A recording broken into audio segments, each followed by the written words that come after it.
নমস্কার, আমি কুণাল ঘোষ।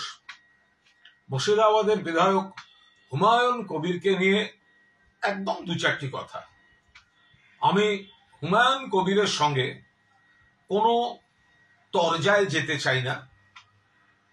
যে ঘটনা ঘটছে, আমি আমার তৃণমূল কংগ্রেসের একজন সৈনিক হিসেবে আমি যেটুকু বলার সেই অংশটুকু নিবেদন করেছিলাম যে তৃণমূল কংগ্রেস মন্দির বা মসজিদ এগুলো তৈরির, গির্জা বা যার যার ধর্মে যা আছেন উপাসনা স্থল বিরোধী নয়। কোনো ব্যক্তি বা ব্যক্তিবর্গ তারা করতেই পারে, কিন্তু অন্য কোনো দলের প্ররোচনায় যদি এই ধর্ম এবং উপাসনা স্থলকে কোনো রাজনৈতিক চক্রান্ত বা প্ররোচনার কোনো একটা বৃহত্তর প্লটে পা দিয়ে কোনো ধরনের চেষ্টা হয়, তো সেটা মানুষের কাছে তুলে ধরার কথা আমরা বলতেই পারি। তো মন্দির হবে, মসজিদ হবে, গির্জা হবে, অন্যান্য উপাসনা স্থল যার মনে হয় করতেই পারেন, আগেও করেছেন, তার জন্য কাউকে শাস্তি দেওয়া হয়নি। কেন তৃণমূল কংগ্রেস একটা শৃঙ্খলা ভঙ্গের ব্যবস্থা নিয়েছে, সেটা যিনি নিয়েছেন জানেন। এটা আমি আমার দলের সৈনিক হিসেবে আমি বলেছি। এরপর দেখলাম হুমায়ুন কবির তিনি একটা বীর পুঙ্গবের মতো তিনি আমাকে আক্রমণ বা কটাক্ষ করলেন। ওই যে ওদের মুখপাত্র কি যেন আছে, মনে পড়ছে না গো, কি যেন আছে। তা আমি সাধারণত এই ধরনের লোকদের আমি মুখ লাগাতে চাই না, আমার মানে আমার রুচিতে বাধে। কিন্তু কেউ যদি অকারণ খোঁচাখুচি করতে চায়, মনে রাখবেন নাম তো ভুলে যাচ্ছেন, নামটা মনে করিয়ে দায়িত্বও কিন্তু আমার, কুণাল ঘোষ। তাহলে আপনি বলছেন মুখপাত্র কি যেন আছে, কি যেন ঘোষ, এটা কি একটা বলেছেন। তো আমি আপনাদের বলি, যার নাম মনে পড়ছে না বা যাকে একটু লঘু করে দেখাচ্ছেন, এই হুমায়ুন কবির তাকে বারবার ফোন করে তার অ্যাপয়েন্টমেন্ট নিয়ে তার সঙ্গে দেখা করতে এসেছিলেন।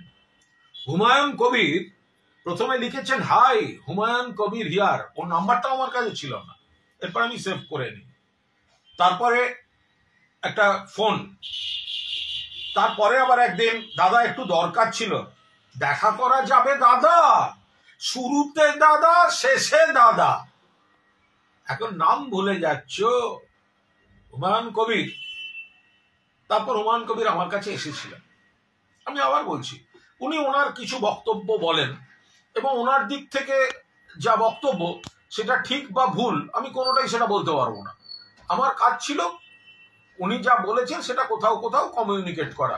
পার্টি কি ডিসিশন নেবে সেগুলো সব পার্টির ব্যাপার, কিন্তু এটার সঙ্গে মসজিদের কোনো সম্পর্ক ছিল না। এটা একটা সাংগঠনিক বিষয়, ওনার কাকে পছন্দ ওনার কাকে পছন্দ নয়, এবং সেই জন্য তিনি বলে একেবারে দাদা একটু দরকার ছিল, দেখা করা যাবে দাদা, আগে দাদা পরে দাদা, এখন কেন দাদা এইসব কথাবার্তা। তো এতই যখন খোঁচালেন, আমি এসব দেখাবার পক্ষপাতী নই। আপনার স্ক্রিনশট, আপনি আমার সঙ্গে দেখা করতে এসেছিলেন, এখন আপনাকে দেখাতে হচ্ছে আপনি ভুলে গেছেন। তাহলে আমি আবার আপনাকে দেখাই।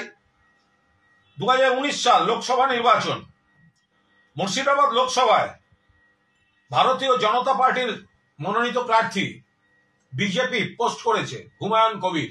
ইয়ার্কি মারার জায়গা পাননি। যে বিজেপি বাবরি মসজিদ ভেঙেছিল, আপনি তো সেইখানে নাচতে গেছিলেন। যে বিজেপি ভারতীয় জনতা পার্টি বাবরি মসজিদ ভেঙেছে, আপনি তো সেখানে নাচতে গেছিলেন।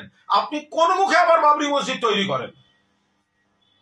এরপর দিল্লিতে বিজেপি দপ্তরে গিয়ে জড়িয়ে ধরে বিজেপি নেতাদের, ভুলে গেলেন একটা লোক কতগুলো দল করতে পারে, কতবার ঘুরেছেন আপনি, বেশ কিছুবার জিতেছেন নিশ্চয়ই, আবার তার থেকে কমবার হারেননি, প্রচুর হেরেওছেন।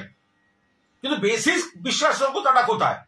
একজন নেতা একবার কংগ্রেসে, একবার নির্দল, একবার বিজেপি, আবার তৃণমূল, আবার নতুন দল, কেন করছেন? কেন মুখ খোলাচ্ছেন? আমি আপনার সঙ্গে তরজায় যেতে চাই না, কিন্তু আপনার যদি মনে হয় ওই ওদের কে মুখপাত্র, আরে ওদের কে মুখপাত্র মানে তুমি ভাই আমার সঙ্গে দেখা করতে এসেছিলে আমার অফিসে, সিসি ক্যামেরার ফুটেজ বের করবো? তখন মনে ছিল না কার সঙ্গে দেখা করতে যাচ্ছ? এবং তার সঙ্গে এই মসজিদ মন্দির এসবের কোনো সম্পর্ক ছিল না।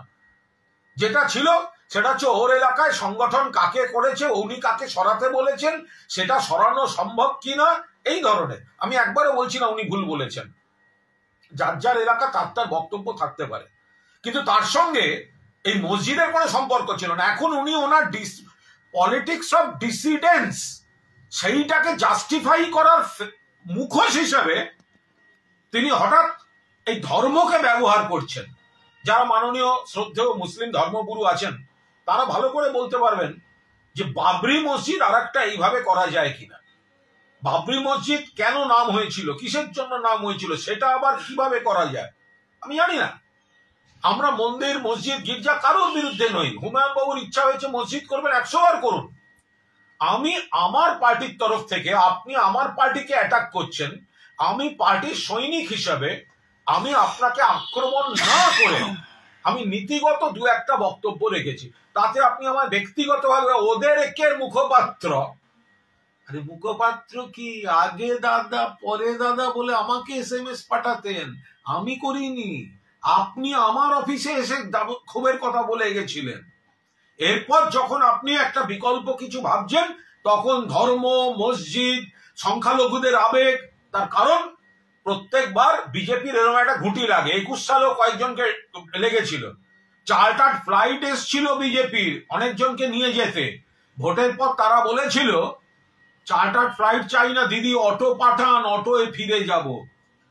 মুসলমান মানে তারা শুধু এই আবেগে বিভ্রান্ত হবেন, এটা ভুল।